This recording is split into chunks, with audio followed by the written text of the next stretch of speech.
da sua colocação, sua forma de pensar. E aqui é uma discussão que a gente está comentando praticamente todos os dias e ninguém consegue achar meio que a resposta, que é a história da PL e da fake news. A gente tem bons exemplos de países que seguem aí mais ou menos uma liberdade na internet, que é a Rússia, né? A China, tranquila. Maravilhoso. Né? Lá funciona bem, mas a gente tá indo para esse caminho. O que você tá achando dessa Coreia do Norte? É tranquilo, você posta no Insta aí. Deve ter TikToker lá, né? é a fortuna. Kim Jong-un curte. Antes eu não preciso me esquecer, eu não posso me esquecer que eu preciso dar o crédito daquelas imagens das colheitadeiras na Bahia. Pois não. Do Miqueias Dourado, que virou meu amigo aí no Instagram. Boa. Ele é um piloto e vendedor de equipamentos, piloto de para-track. O cara é um cinegrafista amador também, que fez aquelas grandes imagens ali da Bahia. Miqueias Dourado, um abração pra você. Obrigado pelas imagens. Imagens, ó. Bonito. Mas então, cara, é muito louco, né? Porque a gente parece estar retrocedendo em todos os lados. O Brasil tá aí se juntando à Rússia, à China, nessa questão de internet.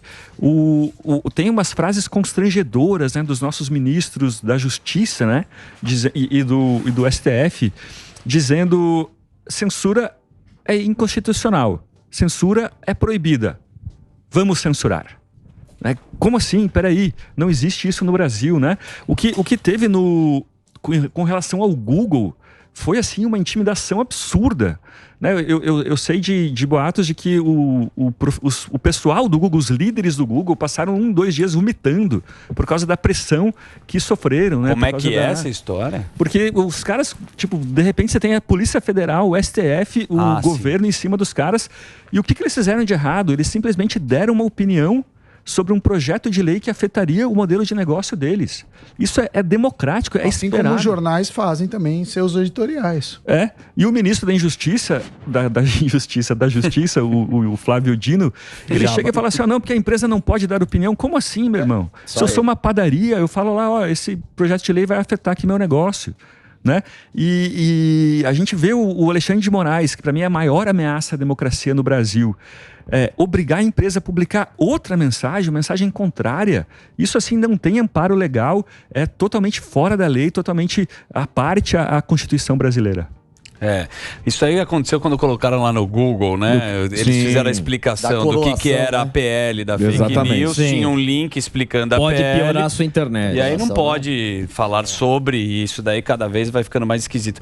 Mas essa discussão ela é mundial, né, cara? As big techs, né? A gente tá falando, o mundo inteiro tá discutindo isso e muita gente aqui, ontem, né, o Sami até foi bem, né, com o nosso Ciro Nogueira. Ele não fechou a conta, né, Sami? Não, o Ciro Nogueira tava falando o seguinte, não entendi direito, mas ele quer tributar, mas ele acha que o Google não paga imposto e a Rede Globo paga muito imposto, e eu perguntei para ele qual que é a alíquota, ele não sabia. E também ele falou assim, empresa que emprega muito tem que pagar menos imposto, ou seja, você seria uma ode à ineficiência. Então se eu precisar, eu emprego um monte de gente ineficiente para isso, mas é a ideia disso. E aí, eu sei que você estudou um pouco de sistema tributário, você viu alguma coisa disso? Assim, as big techs pagam menos imposto que os veículos de mídia? Como que é a sua leitura disso? Não tenho ideia, Sami.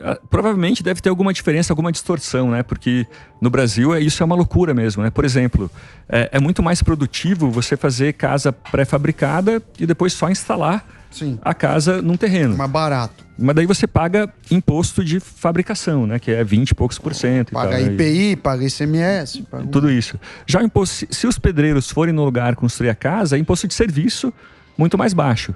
Então acaba que essa distorção incentiva o trabalho pouco produtivo, né? Que salários menores e tudo isso. Então provavelmente deve ter alguma coisa parecida. Devia ser a mesma que eu falei ontem, mas ele não concordou, que devia ser a mesma alíquota para todo mundo, não importa o que, e pronto, e aí acabava lobby, acabava vários problemas. Mas tem nesse debate aí de... Tô falando muito ou não? Tá uma delícia. Aliás, você pode falar pra cacete. Finge que você é entrevistado. Isso. Tá bom. Vi que eu ia falar. Que tem uma questão, até tem aquele livro muito bom do Gustavo Malta, o Contra Toda a Censura, que é um livro muito sobre como as pessoas pensam e tal. E ele fala o seguinte, olha, imaginem vocês que um médico, ele fala assim, não vamos matar aquele paciente porque ele está se convulsionando muito, eu não consigo aplicar a injeção para melhorar a saúde dele. Não faz o menor sentido, né? Porque afinal o objetivo é salvar a vida do cara, não é matar o paciente. É mais ou menos isso que acontece quando a gente fala assim, olha, vamos acabar com a liberdade de expressão para salvar a democracia. Porque o fim último é a liberdade de expressão, não é a democracia é um fim, é um meio para a gente atingir, para a gente manter nossas liberdades.